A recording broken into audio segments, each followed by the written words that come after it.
Oh, the weather outside is frightful. But inside is so delightful. It's Christmas in July. Let's review. Let's review. Let's review. Want more? Look for. Season 4. Bum. Bum. Ooh, smoking. All right.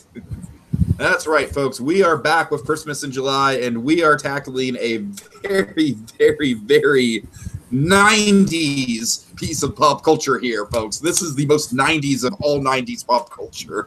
It is the Mask Holiday Special, Santa Mask. Oh, God. Not the live-action version, the animated Mask. Oh, God. So perhaps we should. So, Dragon, this show is like an enigma for me, man. I gotta say, I really need to watch more of this show because basically what this show is it's almost a continuation of Freakazoid. Like, it's this close to being a continuation of Freakazoid. In many ways, if I were to make a connection to why I like Freakazoid so much, I wonder if it's because of the mask. I gotta wonder. Right. But yeah, so basically, very little bit of background. Essentially, for those who weren't thrilled with some of the mask, I have good news for you. This is what you should have been watching the whole time. There is, of course, I am a huge fan of the Jim Carrey Mask film that came, as many people are, and that essentially that film spawned a TV series, an animated series in which they made some slight alterations so they could keep it going and kind of keep some reoccurring characters. You know, some slight alterations going in the lighter, more super heroic direction for the Mask versus what it was in the comics. And of course, in the comics, essentially was a Freddy Krueger horror movie with a mask. Yes. Oh man, that was he went around like chopping people up with an axe, right? That was the big premise. With an axe, and basically, imagine if all the Looney Tunes type things that all the Chuck Jones-esque measures that the Mask used, the Jim Carrey Mask used in the movie, were actually lethal. Right. Essentially, that's it. Just basically, it's cartoony, but it's uber violent.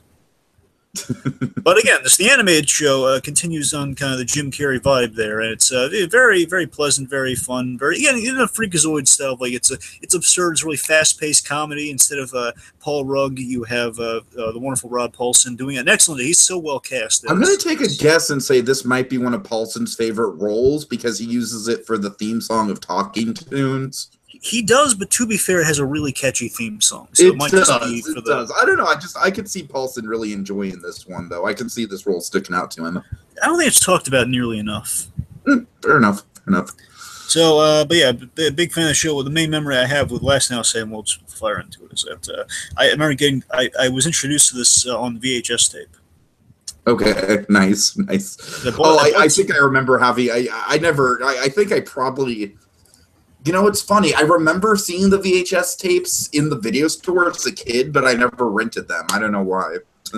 It blew my mind because I was thinking, "Oh my God, there's more of that mask and that beautiful yellow suit. There's more of that." Mm-hmm. Oh my God, I got my hands on. I watched them. I had maybe 2 or 3 VHS tapes. I had like a combination of episodes. Like, oh man, this is so great. And then I found out there's more. I remember having the same reaction when I discovered the Super Mario Brothers Super Show on VHS. And then eventually I tracked it down over the years, and I'm like online. I was able to watch more of them. So it's again really fun series. Mm-hmm. All right, so without further ado, I guess we jump into the Christmas episode, Santa Mask. Santa Mask, yes. All right, so it's Christmas time in Ed City. Yep. Stanley. So Charlie is one of the characters, from my understanding. Like he was in the movie, but they kind of changed his status quo around a little bit.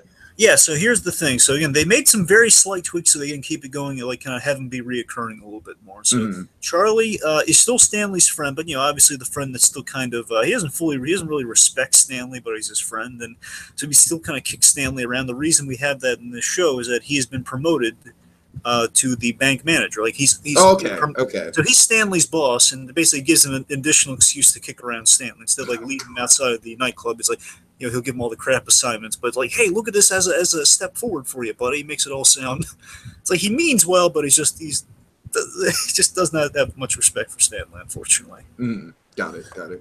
So Stanley is stuck as the bank Santa Claus. It's like one of those guys dressed like the Statue of Liberty in front of a tax place. It's kind of like that's kind of the job. Come on, Charlie, let me come in. My beard's starting to ice over.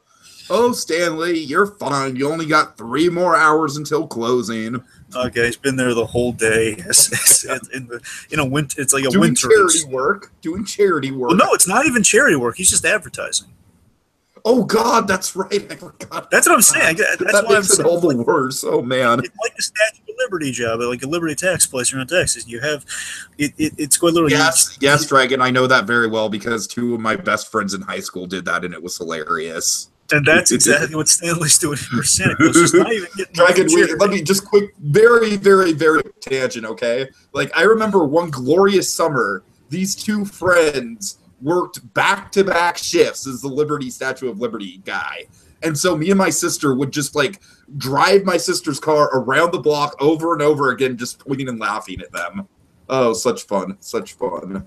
Right. Anyways. So, I'm sorry for that brief tangent. Go ahead. Well, let's highlight Paulson's performance here, because what he captures. And the reason I always loved his take on Ipkiss, because you gotta be fair, is that he's had more time than Jim Carrey had, but I think they both kind of measure up in an equal way, because you have. Well, I like how he's not trying to do a Jim Carrey imitation, though. Oh, of course, yeah. But he captures like the nice guy quality that Carrey had with his depiction of Stanley Ipkiss. Because Stanley Ipkiss in the movie. Again, just the general model for the show in many ways is he's modeled after Jim Carrey's father, who was a really kind of a nice guy finishing last in the world. So that's kind of the quality you have embodied by Paulson. He borders on wimpy, but at the same time we see in this episode all over the place. He's a really nice guy, and you root for him. Right. And he can still cut loose and be crazy 8 ways of the Sunday when he puts on that mask. We'll get there. So he's been in there. He's got 3 more hours in the snow, not even raising money for charity. Mm-hmm. Let's see. He sees another Santa across the way, and he's yelling at him like, "Hey, this is the worst, right?" And it's not a Santa at all. It's a villain. So I'm going to have to explain all these villains I'm getting a sense of. So this is Walter. Probably. The important ones are Walter and Pretorius. Pretorius is the Tim Curry character later on. Okay. So essentially these 2. Walter is from the Violent comic, by the way, just so you know. Pretorius. All right. All of these are in the series. Walter was like the one pull from the comic who was like like Nostalgia Creek kind of went into it, if you ever want like a clip notes on the guy, just the violent guy who wants the mask. And famously in the comic, he put on the mask and nothing happened. In this case of Walter, he's just like kind of a Frankenstein lackey of Pretorius who wants the mask for sciencey reasons.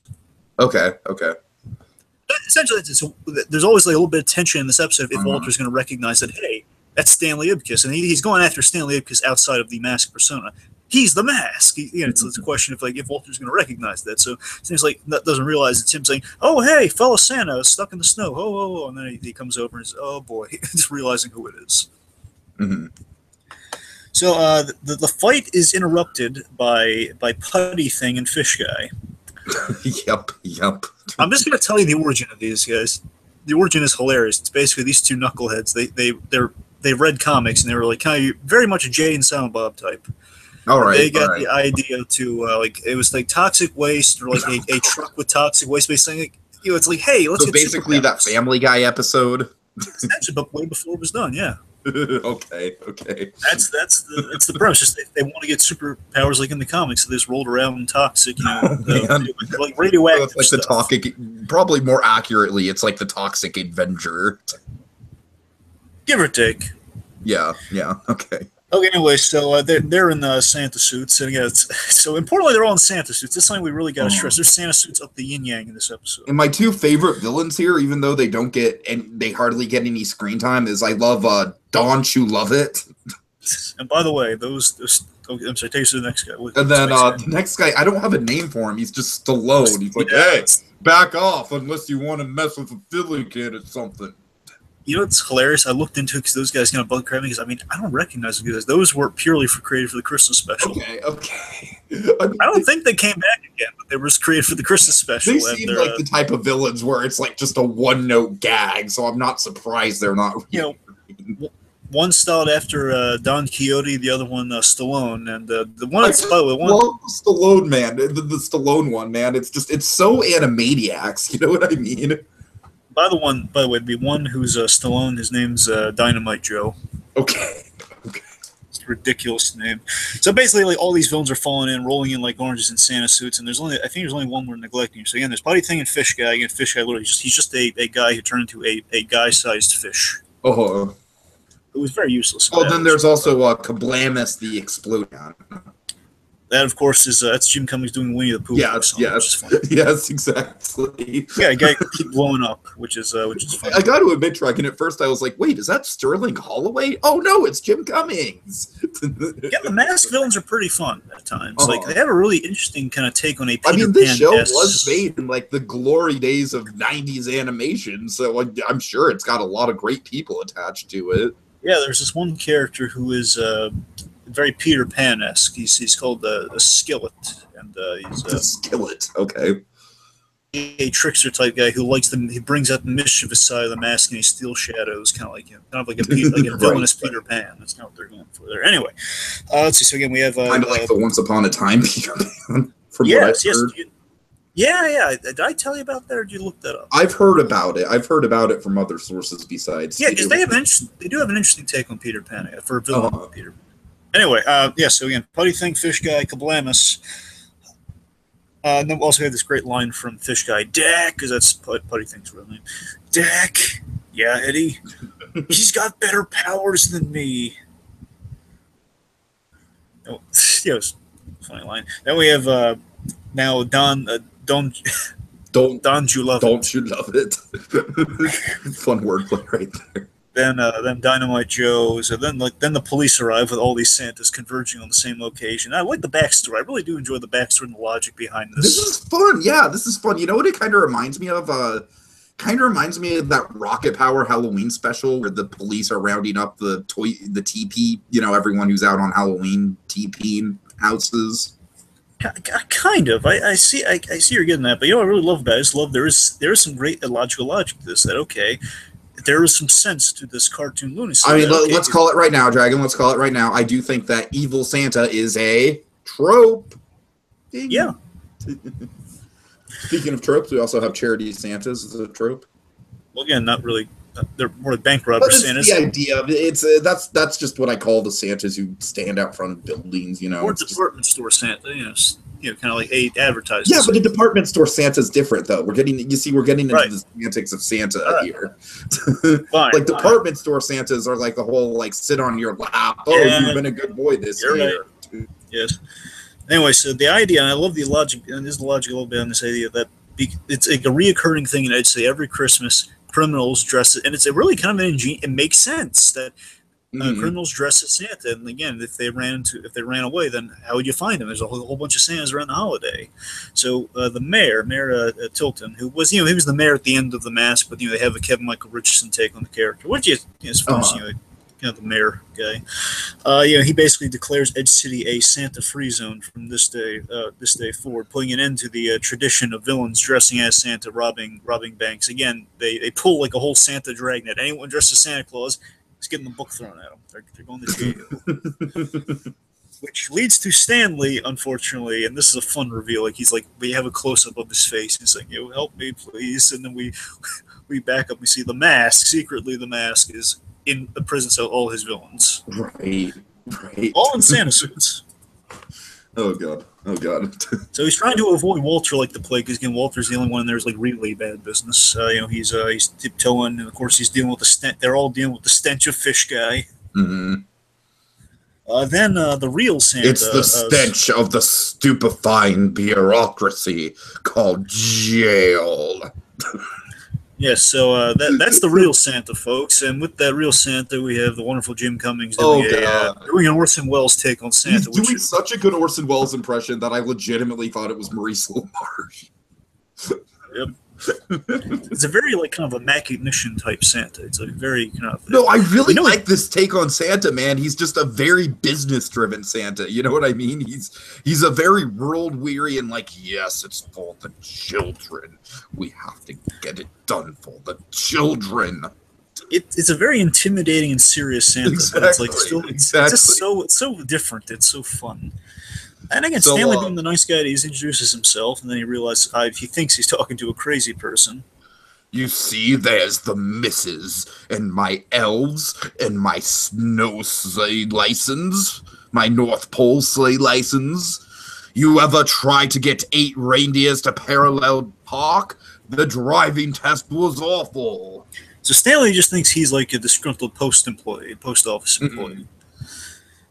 And then Stanley is called because he's free. Because again, he's maybe Charlie bailed him out. Someone bailed him out. So he's out of there, and he's freed. But before he leaves, the real Santa is asking Stanley to fill in, basically saying, "Well, we need saying someone noble and heroic, not like you, but you know." I don't want you, but you're certainly the front runner in this room. Yeah. He's kind of putting a lot on Stanley here that I could use your help for the holidays because I'm kind of stuck in this cell. He's asking again, Stanley, he doesn't buy it, and he's like going even asking the guard. I mean, you don't believe in the real. No, of course, the whole setup of like, oh, Santa can't deliver the presents, so someone else has to. That's definitely a trope. Of course, questioning the belief of a real Santa. Yeah.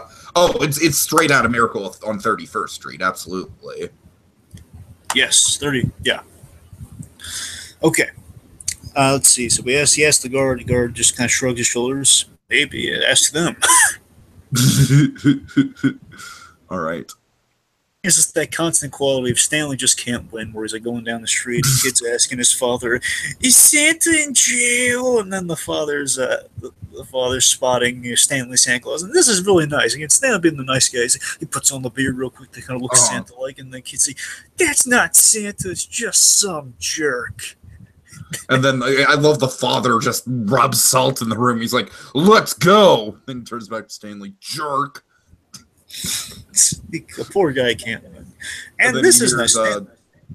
Yeah, Stanley hears kind of a Obi-Wan Kenobi style, like, "There's a lot of children. You are going to be very disappointed tomorrow morning, jerk."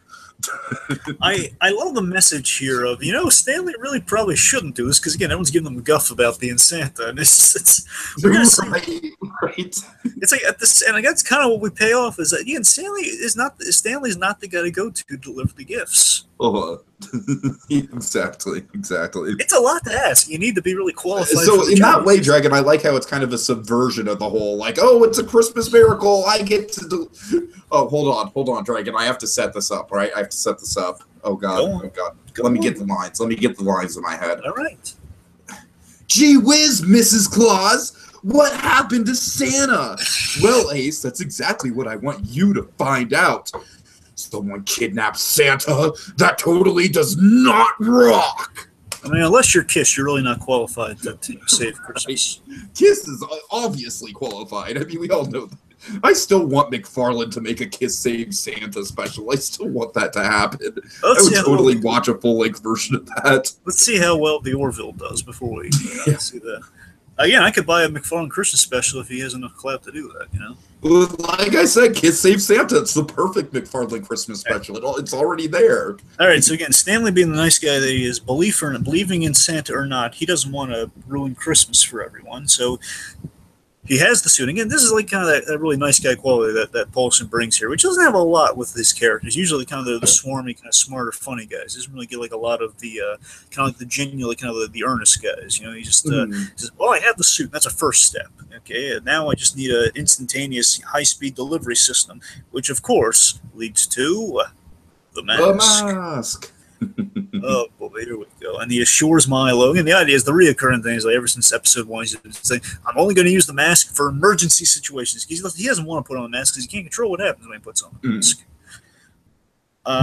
Let's see. So he assures Milo it's for a good cause. Which leads to on Rudolph, on Prancer, on Mixon and Dixon, on Larry and Curly and Reagan and Nixon. That's Reagan and Nixon.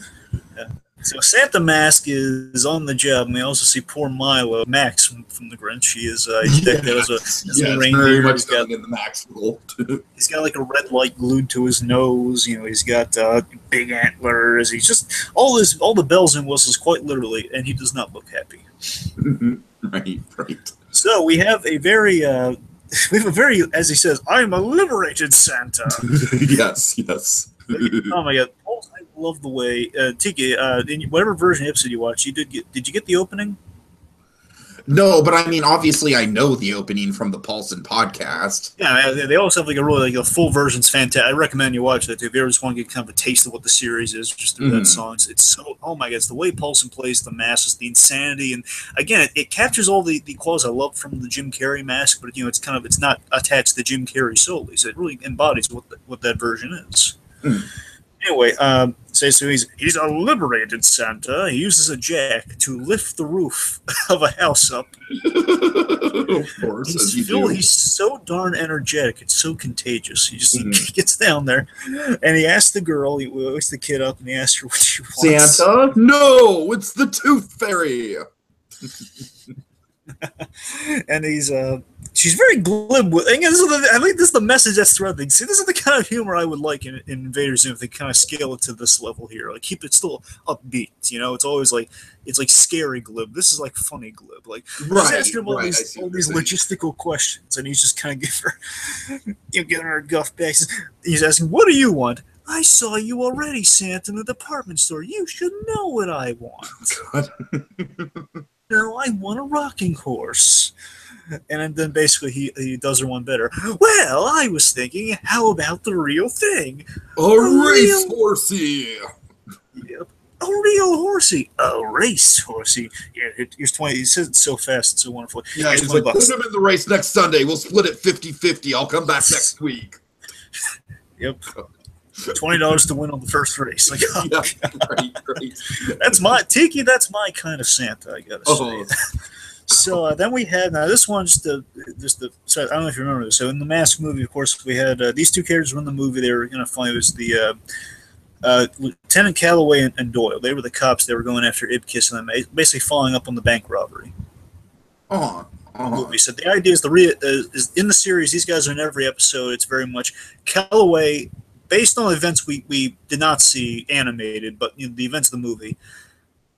He knows that Ibkiss is the Mask, but he can never prove it. Right. He knows it in his gut. That. Yeah. It infuriates him that he can't prove it. And Doyle's just a nice guy. Just says, he's very game for. He eats donuts a lot, but he's like such a nice guy. He's always like kind of the yin to Calloway's yang. Mm-hmm. Doyle is kind of like the Ralph the Guard to Calloway's Bullock. Very much so, yes. Actually, that's because I've always made the comparison between Ralph the Guard and Bullock, at least in terms of the design of those two. I gotta tell you though, that for this pairing, that is a perfect comparison. Yeah, it is. All right. By no means is Calloway a Jim Gordon. I'll say that much. In no way, shape, or form is Calloway even remotely close to a Jim Gordon. Bullock, I could buy. Okay. Anyway, they spot Santa Mask breaking there. Again, bear in mind, this is all with the one house. That's the funny thing about it. Yeah, exactly. That's a great play. Again, it's a great play on the trope. It's like we literally get one house in this whole Christmas special, and then the rest is just crazy land. And it makes all the sense in the world, because the mask, the fatal flaw of the mask, the reason Ibkiss can't trust the mask, the reason he doesn't like using the mask, is because the mask is unpredictable, and the guy gets sidetracked left and right. And exactly. As magical as he is, he can't control time. Mm-hmm. So let's see. So again, they're all looking out for Santa Claus to see the mother of all Santas with Santa Mask. They're going for the arrest, and he's like calling on a megaphone, "You're under arrest." I'm underdressed. I thought I have all the bells and whistles on this. I think I went the whole 9 yards, including accessories. Yeah. Calloway saying, "Sit on my lap so I can read you your rights." So then we have, we have these sleigh. I love the fact that the Mask drives a sleigh copter, which still needs a dog. But really, in no way does it need a dog. He just wants no, that's the great thing. The dog is literally just for like the visual cue. Like the Mask is like so like, oh, I could just picture like off camera. You know what I mean? Like, oh, come here, Milo. You're going to be our reindeer who's going to guide the way. Oh yeah.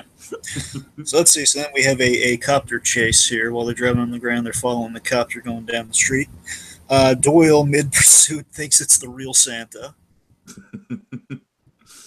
And then Calloway has a very well, before that, his mask is saying, like, "Eat my fairy dust," as he bolts, and then Doyle's convinced based on that. So then Calloway goes into the story here.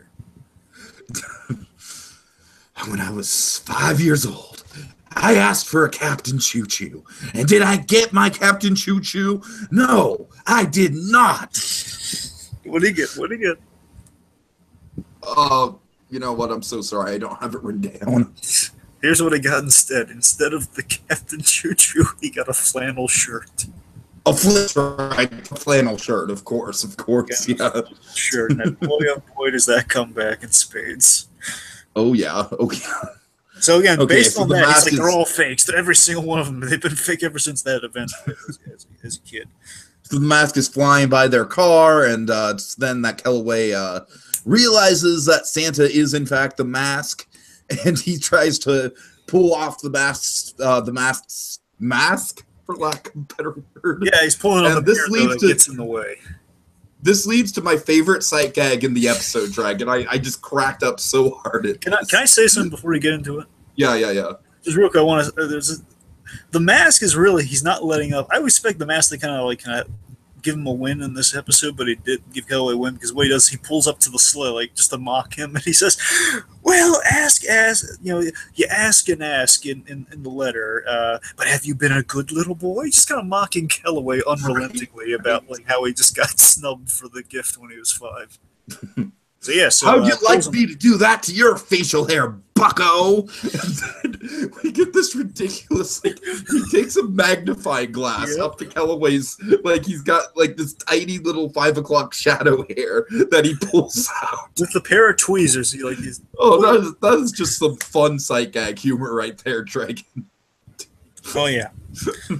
Let's see. Then the chase goes on. He drives through a park onto some ice, basically like an ice skating ring in the park. Mm-hmm. Let's see. The Santa Mask then gives them gifts, and I really thought they were going one way with it. He was going to do something nice for Kellaway, in which he did not. He did the complete opposite of something nice for Kellaway. Right. But what he did do, he gave Doyle VCR, which was nice of him. And I love how at the time that was a really high-end present to get. Yeah. I mean, Doyle's That's been a nice time capsule sort of thing for the show. And you know what? It's a small bit. I like that. Doyle's always been a nice guy, and he's always cut the mask some slack. So it's kind of nice that he gave him a VCR. Yeah, sure. Then, of course, Kellaway. Again, I was expecting, is he going to do something nice and give him the Captain Choo Choo? Nope. He gives him the mocking. Oh, in such a cruel mocking way. He gives him the flannel shirt. And then gives him a Yuletide wedgie with that flannel shirt. Yeah, that's the run. In every episode he gives Kellaway a wedgie. That's the gag there. Oh, okay, gotcha. He constantly gives Kellaway a wedgie, and that's kind of the reason Kellaway hates the mask even more every time. Oh God, wedgie.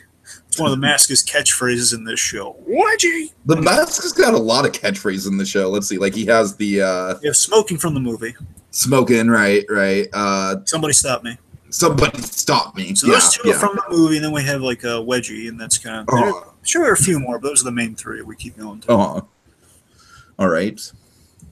So he uses Santa Mask then uses skates, and he cuts a hole around them in the car, and then basically now there's a hole in the ice, so they jump out of it, and basically the car is now falling into the water.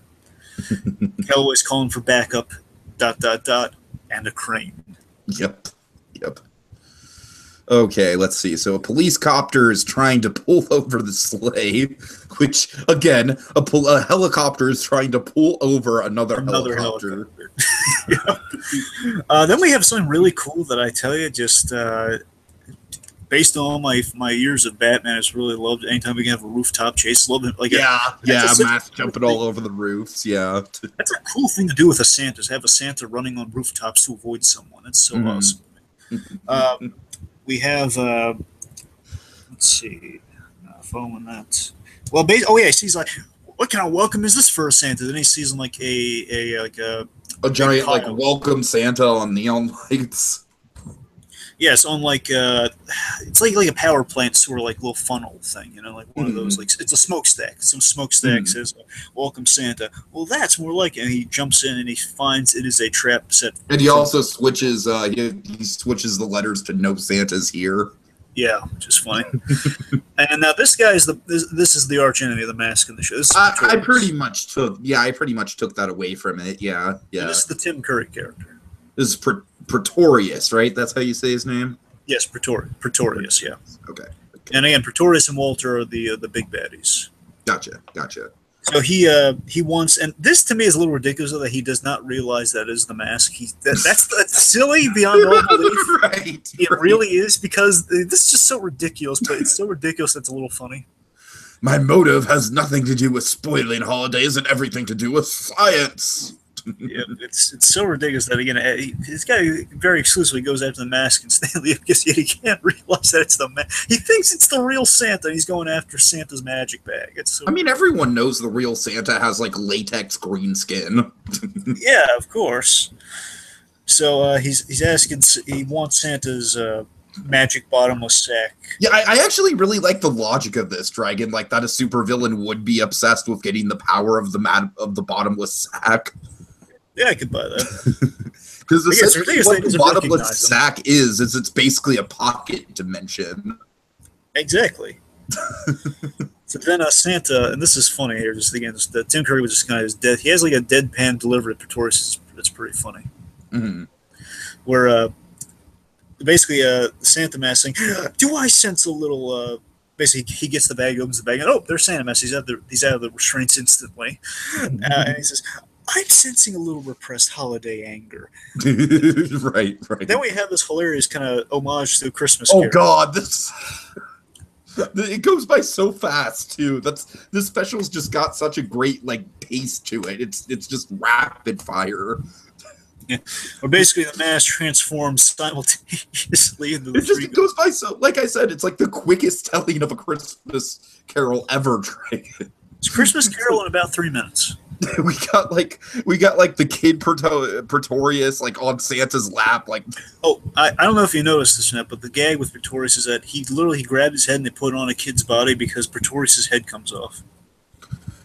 I did not notice that. I just thought it was like a little kid version of Pretorius. It's kind of funny though. If you notice, he like literally rips his head off and puts it on. Okay.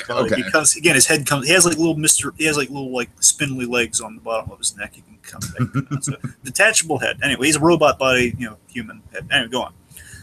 Yeah, and Pretorius is just like, it was not like that at all. That's the deadpan delivery. Great God. You didn't get that dissection kit you wanted. Yeah, the Ghost of Christmas Present with a very Latin little drummer boy.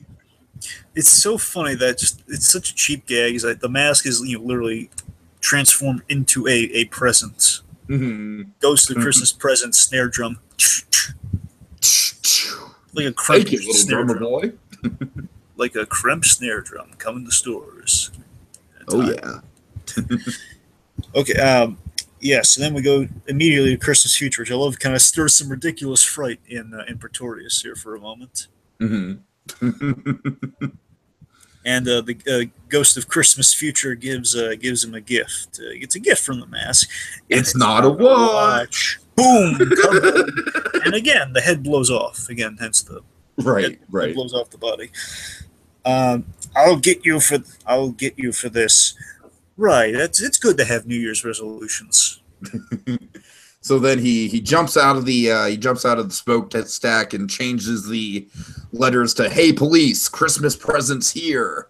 Yeah, kind of a vigilante-esque thing to do. Like, hey, I got a bad guy for you. Right. So he escapes, changes the sign, leaves little thing in cups. He uses a remote to summon Milo. Mm-hmm. Well, and that was an amusing digression. Yep, he realizes he's only delivered one gift so far. Right. Well, good thing I've got plenty of time. Yep. Then in the cell, in the jail cell, Dynamite Joe uses Kablamus just right, so they don't all get blown up. Of course, it's Dynamite Joe. Yeah, Dynamite Joe. I use Kablamus here, and I take him here, I bring him there, I hold him, I squeeze him a little, and I blow the wall. I don't blow us all up because that would put an end to the special. Yep. Whoa. Right. Yes. So, yes, they blow the wall. They're all out of there, including, of course, this would be a big payoff, as you can probably assume, the real Santa is also out. It kind of bothers me that they don't really linger on the real Santa getting out, and we don't save that reveal until the end. I mean, I guess it's like that's the point. It's supposed to be revealed at the end. I guess so, but I mean, then again, it's like I don't know. For me, until they revealed at the end, I was like, wait a minute, did they forget something? No, No, no. I mean, again, I don't know. It's pretty safe. That's just what they're going for. It's a reveal. All right, all right. Okay, so yeah, the villains are running amok. It's like Christmas, except instead of giving stuff like Santa usually does, we're taking stuff. Nothing says Merry Christmas like looting. Yeah. So And then the mask is a Santa drill sergeant. Yep, just go. Present your belly. Now shake it like a bowl full of jelly. Makes them all sing jingle bells and and caroling. Which of course just leads to like the classic mask and the swamp outfit. Yep. Oh god. Like Human Pete homage. Yeah, yeah. Or kind of Carmen Miranda as well. Well, of course, with Cuban Pete, we can kind of make a rare reference here on Christmas in July. Yep. Think drums, Tiki. Think drums. Oh. Oh, are you Russian or are you Drake?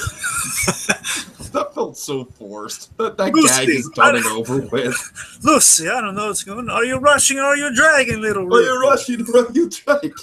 We had so much fun with that in season 2, but that gag was so season 2 Dragon. All right. Cuban Pete, he's the famous guy who sang Cuban Pete, Ricky Ricardo. No one appreciates Desi Arnaz these days. Anyway. I love Desi Arnaz. What are you talking about? He's awesome. Well, I know he's awesome. I'm saying more people got to appreciate Desi Arnaz more. All right. Okay, anyway, yes. So all the villains are getting into the holiday spirit until Dynamite Joe realizes, wait a minute, we crooks. We don't have to sing and dance with nobody. Yep, and then let's see, the mask here. What is he? Oh yeah! Oh my God, this is great news. Well, he's a beauty right here. The mask then decides, well, suit yourself, because then he pulls out the most deadly Christmas weapon imaginable: jumbo fruitcake. Giant jumbo fruitcake coming to a store near you. Buy in bulk, folks. Jumbo fruitcake bashes on the top, just drops a giant fruitcake on them, and they're all dealt with. It's really. Yep. Yeah. So then Calloway arrives in it's the sword days. He arrives in the truck with the car being towed behind them. He won't let the car out of his sight. He just has to hijack the truck. Yeah, the tow truck. And let's see. So then Doyle loves the. Doyle has the great line when he pulls up. I love fruitcake. Doyle loves fruitcake. Mask realizes he has wasted the whole night. Wasted the whole night. Just the whole night. Just gone. Because he had to play Santa Drill Sergeant. Yep, and again, folks, let's put in perspective here. In his own town, one town, delivered one gift. And look, I will say this, though. I did like that, had a much happier ending than the... I mean, a more optimistic version of the Family Guy Road to the North Pole thing, where they had delivered to one house, but things turned disastrous. Oh, God, right. Oh, man. Yeah, this is the more uplifting version of that. This is the more like, well, everything worked out, but you get a lesson learned in Family Guy, but it's such a violent lesson, though. Mm-hmm. This is still when Family Guy had hope. It's not even when they were like all long and gone. Right. Okay, anyway, so Mask realizes he has wasted the whole night, and he hopes, and this is kind of the cruelty of the Mask here, he hopes Ibkis can live with it as he takes the mask off. So it's showing, again, the Mask is very much out for himself, so like he doesn't have to live with the consequences. Stanley does. Now I am the jerk who could have saved Christmas. Poor Stanley. I mean, your heart goes out to the guy. Mm-hmm. Then Milo points out where they happen to land. They're behind that jerky kid from earlier. Milo, points out to the window. Stanley looks in and sees the kid. Get the gifts were delivered. The kid's playing with the toys. He got under the tree. Stanley. So basically, the reveal is that Santa busted out of jail along with the other crooks, and he must have delivered the gifts. Of course. So Stanley's all ecstatic, and he's just spreading the word to everyone on the streets. Like, Santa exists, he's real, he exists, all the gifts got delivered. Even they bumps into Calloway, and he says, look, come on, I'll show you. He's like, Stan would never do this ordinarily, but she's grabbing Calloway and he's showing him. She's showing him to the jail cell. Look, they escaped, it's the real Santa. And to show you that Santa really does cover his tracks well. Calloway saying, "Look, Eb Kiss, look at the booking. There was no Santa by that description booked." Yeah, all the Santas were cataloged. None of it was him. Then we have so it's Christmas Day. Now, if you don't mind, it's Christmas morning, so I'd like to bowl a few down at the landfill lanes. It's so sad that that's what Calloway does on Christmas. Right. Doesn't even hang out with Doyle or anything. He's so alone. Oh God. I wonder if his wife has left him in this show because he had a wife, and it's unclear what the status is with that. So I don't know. But then Calloway's dreams come true after all, as he gets the Captain Choo Choo. Yeah, I just love way too emotional about it. He lifts the bowling bag and he finds it. So it's like he's shedding like that single tear a few times. It's like, nah, couldn't be. He calls himself up. It's so sweet to see Calloway so touched by something for a change. Mm-hmm. That's a Garfield moment for you right there. That's what the holidays are all about. The skeptic, the most hardened skeptic, shedding a tear for the holidays. Like, I finally got it. It's like from the Santa Claus. It's like the Oscar Mayer weenie whistle. Even the most. Oh God! It totally is like the Oscar Mayer weenie whistle. Yes. Oh man. He stopped believing at age 3. Calloway stopped believing at age 5. Oh man. All right. So let's see. So Stanley's he's a little dejected, like, oh, it's a shame I can't prove it, but oh well. Stan's walking, then a present falls to his feet. He scoops over, picks it up, and reads the card. What does it say? Nice try, kid, but next time. But this job isn't for amateurs. And I got this present especially for you. And this is a great sight gag. We literally have like someone's last name crossed off of the two, So it's obviously this is not a personalized. No, there's actually kind of a neat little story to read into in this. Okay. It says Lieutenant Calloway, so this was going to go to Calloway. Oh, right. And it's crossed out. So I'd like to think that Santa, as kind of a rough exterior as he has, he realized, you know what, I'm going to get Calloway what he wants, and instead of getting him like the kind of the gag gift that was going to give him a flannel sweater, yeah. Yeah, flannel shirt. I'm just going to give the kiss just to kind of, But I just love the idea of him, of Santa, insisting, oh, this is especially for you, and clearly it's not. And it's also it's a little sad. Stanley goes at it, and he failed miserably. So it's kind of like, hey, you're someone I was thinking of you. At the same time, you still botched it up, so I'm not going to reward you. Uh-huh. So I'm going to give you kind of a cheap gift. Like Santa giving Stanley a cheap gift, and he's freaking Santa Claus. That's right. So yeah, it's a flannel shirt. And again, I like that Stanley's content with it. It's less the fact that the flannel shirt is happy that, oh my God, there's a Santa Claus. Yeah. It's American. Sure. Very nice. And then also Calloway's are Scrooge. Yeah, yes, he is. I was just thinking that, yeah. And then this is nice. Our ending is really the one gift. I like that it ends on the one gift that the mask did give. I mean, to be fair, it's an awesome gift. It's such a fun, irresponsible gift. Yeah, yes, exactly. The little girl is riding on her racehorse down the street. All right. Okay, and that was Santa Mask. My God, what a crazy episode this one. But I liked it a lot, Dragon. It's very much in the same sort of style of Freakazoid or Animaniacs. You know what I mean? It fits right in there in that kind of vein of other '90s shows. In that same sort of style. It's a little bit rapid fire. It's very fast paced. I'm not really sure if the message gets across, and I gotta say, at certain points the animation is a little questionable, but other than that, I mean, this is a lot of fun, and I'm glad we did it. Yeah, just a whole lot of fun. Brings out some great memories for the show. I've never really seen this one before, and I was because I have to come by them as I found out now. I now have access to all of them if I were to find them online, but they never did an official release on this one. It's a shame, but yeah, I mean, I had a lot of fun with this. It was it's kind of great how they kind of found a way to work everyone in there. We had some nice logic here and there, also some great gags, and the Christmas Carol thing with Pretorius was laugh out loud funny to me, and again, it's a lot. It feels true, like the elements I like about the mask. At the same time, it has those little sweet moments, like those Garfield-esque moments, like when Calloway gets his Captain Choo Choo. I mean, it's a nice special. It's a fun '90s special. That's what it is. It's a very nostalgic special for me. All right, so peeking underneath the tree dragon, we're going to go from a very, very, very comical hero to a somewhat more serious hero who's also on the comical side. We're going to talk about the Flash. Another guy in a red suit. Yeah, another guy in a red suit. Exactly. And he probably could he could actually deliver all the gifts in one night if he wanted to. Mm-hmm.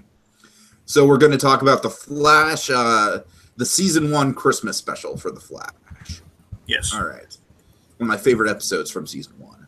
Oh, yeah. Okay, so Tropes Dragon, what do we got? Of course, we got Christmas Carol with the Pretorius bid. Yeah, of course. Callaway's Scrooge. Callaway's Scrooge, yeah. Let's see, the charity Santas, the idea of like villains dressing up as Santa. Yep, evil Santa by approximation. The whole Miracle on 31st Street, like mistaken identity of the real Santa. Not delivering all the gifts on Christmas. And of course the setup, like, oh, you have to play Santa Claus. Yep. Let's see, an unconventional Santa. Mm-hmm. Very much so. Kind of a Grinch reference with Milo. Yes. Let's see. The Santa gift that I never. Camp? What? I said Santa Boot Camp. Sure. I feel like we've seen that before. Probably. We had some. The closest thing I can remember is from Jingle All the Way. Jingle All the Way is what I'm thinking of. Yeah. Let's see. Of course, we have like the coveted gift. The Captain Choo Choo. Oh yeah, of course. Getting clothing. Flannel shirt. Mm-hmm. Let's see. Getting a pointed letter from Santa. We had that in the Johnny Bravo special where he says, next time. That's very true. That's very true. In this case, we have better luck next time. Right. I think it's a lot of good ones there. All right, so The Mask is an amalgamation of different pop culture and all kinds of crazy jokes and references and whatnot and so on and so forth. And what we like to do here on Christmas in July is we like to take specifically the Christmas tropes and the Christmas references and blend them into a crazy mask of itself. That crazy mask is Christmas in July. That is our goal here, our mission and whatnot. But Tiki, I think we're glazing over the one single most important question in all of seasonal Yuletide humanity. How the heck are we going to just trash compact all these wonderful holiday tropes? How are we going to get them like to a little garbage cube of awesomeness? Of seasonal Yuletide awesomeness. How are we going to sift through that, Tiki? How are we going to compile, analyze, and figure out what it all means, Tiki? How, I beg you, I'm so darn curious. How are we going to do that, Tiki? If only there was a phrase to describe it. If only there was a phrase, but I can't think of it at my wit's end, Tiki. What's the word? What's the term we could use for this? What? Don't have a heart attack, man. We're putting the mistletoe underneath the microscope. Next time on Christmas in July.